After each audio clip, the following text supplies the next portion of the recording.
ఇంకోటి సార్ తెలంగాణలో బీజేపీ అధికారంలోకి వస్తదా సార్? అధికారంలోకి వచ్చే బలం గాని, కార్యకర్త బలం గాని ఉందంటారా సార్? 100% నెక్స్ట్ స్టేట్ గవర్నమెంట్ బీజేపీకి అవుతుంది. ఆల్రెడీ 10 సంవత్సరాలు బీఆర్ఎస్కి అవకాశం ఇచ్చారు. ఇక వీళ్ళకు 2 సంవత్సరాలనే మనకి 20 సంవత్సరాల సినిమా చూపెడుతుండు రేవంత్ రెడ్డి గారు. ఇక ఖచ్చితంగా ఒక్కసారి బీజేపీకి అవకాశం ఇద్దామని చూస్తున్నారు. గెలుస్తాం. సినిమా ఈ యొక్క 5 రాష్ట్రాల అసెంబ్లీ ఎన్నికల తర్వాత ఇప్పుడు అంతా ఉంది, సినిమా స్టార్ట్ అవుతుంది. కానీ బీజేపీలోనే విలన్లు ఉన్నారనే ప్రశ్న కూడా తలెత్తుంది. చూడు పతి జాతీయ పార్టీలో ఉన్నప్పుడు కొంత డిఫరెంట్ ఒపీనియన్స్ ఉంటాయి. ఇదేదో ఒక సింగిల్ పార్టీ కాదు కదా. టీఆర్ఎస్ అంటే బయట ఏదున్నా కూడా కుమిలిపోయి మనసులో పెట్టుకోవాల్సిందే కదా. ఇక అది కాంగ్రెస్ వేస్తే ఓపెన్ థియేటర్, అది ఓపెన్ థియేటర్, ఎవరి డాన్స్ ఆడే వేస్తుంటాడు. BJP definitely difference of opinion ఉన్నా కూడా ఎవరికి అందజేయాలో వాళ్ళకి అందజేస్తుంటాం.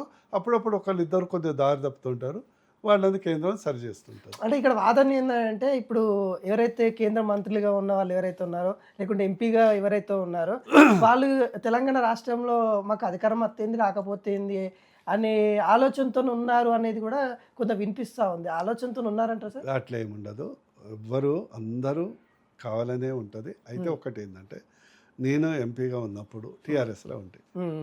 ఇవన్నీ పనులు చేయాలంటే రోజు మోడీని తిడితే పనులు అవుతాయండి? చెప్పండి. ఎవరిని తిట్టినా పనులు మన నడ్డా గారిని ఎంత మంచిగా మేము పొగిడేది, పోయినప్పుడల్లా స్వీట్ బాక్సులు తీసుకుపోయేది. మరి అప్పుడు ఆమె లేడీ ఉండే కదా, మన ఓడిపోయింది ఊపి నుంచి, స్మృతి ఇరానీ, ఆమె హ్యూమన్ మినిస్టర్ జావదేకర్ గారు ఉన్నప్పుడు మా లడ్డూల ప్యాకెట్లు, మా యాదాద్రి టెంపుల్ నుంచి వస్త్రాలు ఇవన్నీ తీసుకుపోయేది. మోడీ గారిని సభలో అప్పుడు అపోజిషన్ ఎంపీగా ఉన్నప్పుడు కూడా పొగిడేది. మరి సామధాన లడ్డూపాయలు ఉపయోగించుకొని ఎక్కడ తగ్గాలో కాదు, ఎక్కడ ముత్తుకునేది అవసరం ఉన్నప్పుడు క్రిటిసైజ్ చేసేది. చేసి మనం పనులు కావాలి కదా. ఇప్పుడు ఉంటారు ఒకసారి ఇట్లా అనిపిస్తుంది. అప్పుడు కూడా అనుకున్నారు డాక్టర్ సాబ్ బీజేపీలతో చాలా క్లోజ్గా ఉంటారు అది ఇదని.